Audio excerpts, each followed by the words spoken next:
After Asmodeus had that little mini episode, he started to just say anything out of his mouth. And I understood what he was like. I understood his tactic. He was trying to say anything and everything to trigger me. I swear the man wanted to stress me into a miscarriage because he knew that I had just gotten out of the hospital with the fear of a miscarriage because of, all the bleeding and whatnot. So he knew about that. He meant everything that he said. But it just didn't make, it made sense to me, but it didn't make sense to me. I got it, but I didn't. I had seen him on many occasions act like a child. But this day, he was acting like a toddler.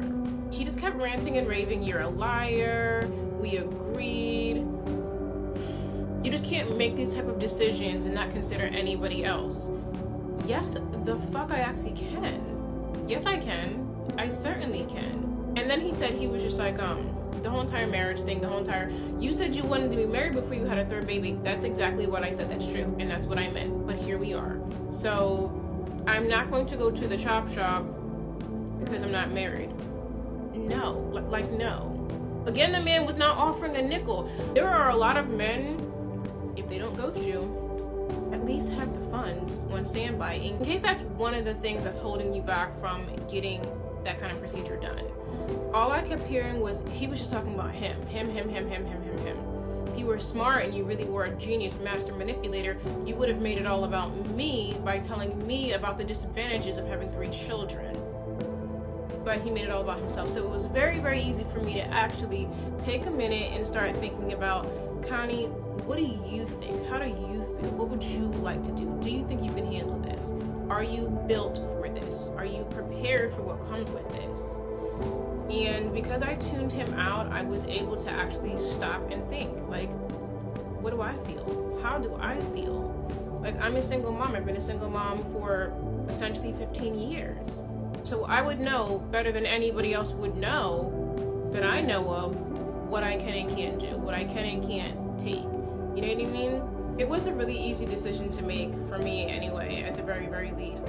And I had 0 expectations when it came to him, just because he'd become so selfish and self-centered in the last 2 months, and so very immature. He said to me on his way out, he was just like, it's crazy when I think about it now, but he said, "You want this version of me? You're gonna get this version of me." And he walked out. That makes sense now.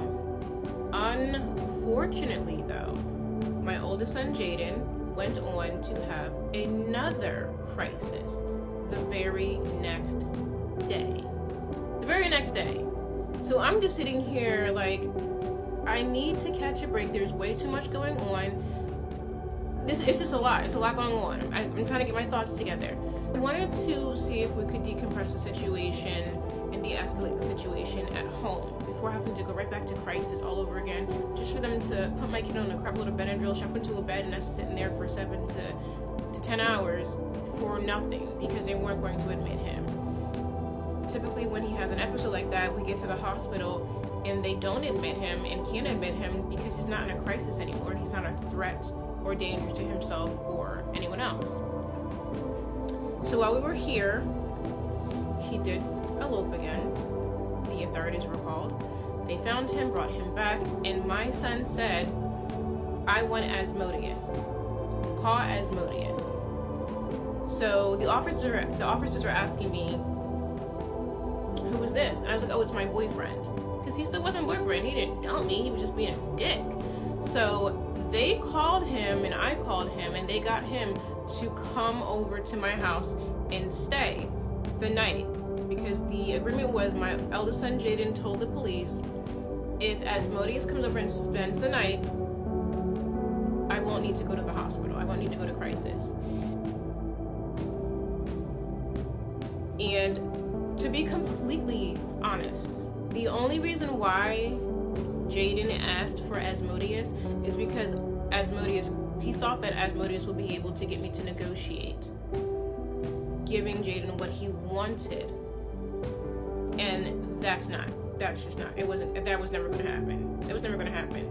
There have been times in the past where I have reprimanded my son for behavior, for things that he has done or said that are unacceptable. And Asmodeus has chimed in to intervene. And on the one hand, yes, I respect that. I respect that a man is doing that, especially when a child is out of line and he feels as though that the mother could use some assistance. Because, as you guys know, there isn't a man in my kids' lives. Like, they don't have father figures. So, Jaden's going through puberty, so it's a given that he's going to test these waters. He done bumped his head a couple times. Like, he's testing the waters. But, the problem with what he did when he did it was, when Asmodeus intervened when I was parenting, he gave Jaden the illusion that he was right about what he was doing and did not deserve any consequences. And I had to calmly tell him, I really appreciate your help, but I know my son. If you keep intervening and defending him when he is blatantly wrong and my rules are the rules, my laws are the laws, he is going to think that you are basically nothing but a doormat, and he will try to utilize you manipulatively to get what he wants because he'll think you're on his side. That's going to make my job harder. I need all of the adults to be adults when you need to be an adult. It's only going to backfire in my face. It's going to set him back. And it did. There was nothing that Asmodeus was going to provide or give or be able to do to get him what he wanted in that moment. So that day, it was like a random evening. We were having dinner, and I was talking to him about something that had happened at school that his principal called me about. And Asmodeus just kept chiming in, and I'm just like, really appreciate it, but let me do this. Let me do my thing. He's not your son, so you don't have to worry about the repercussions of what you're saying backfiring in my face. So I really do respect and appreciate that you are trying to be a man right now, but it's not going to help me or him in the ways that your brain is telling you that it is. It's not. I know my child. He will think you're on his side, and he will rant and rave every time that he gets in trouble from here on out. Call Asmodeus, and he did. He used Asmodeus as a manipulative tactic to get what he wanted. It didn't even work, but my kid Jaden will test the waters. He will test them again and again and again until he drowns. So that's the only reason why he told the authorities that he wanted Asmodeus to come over and that he wouldn't need to go to the hospital for any intervention if Asmodeus was here. Because he was under the impression Asmodeus would have told me to do what this child is asking me to do when I said the answer was no. So he did come. It is in the police report. Authorities called him. He showed up. They witnessed him there. And we were all on the same page that he would be staying the night in order to help with Jaden.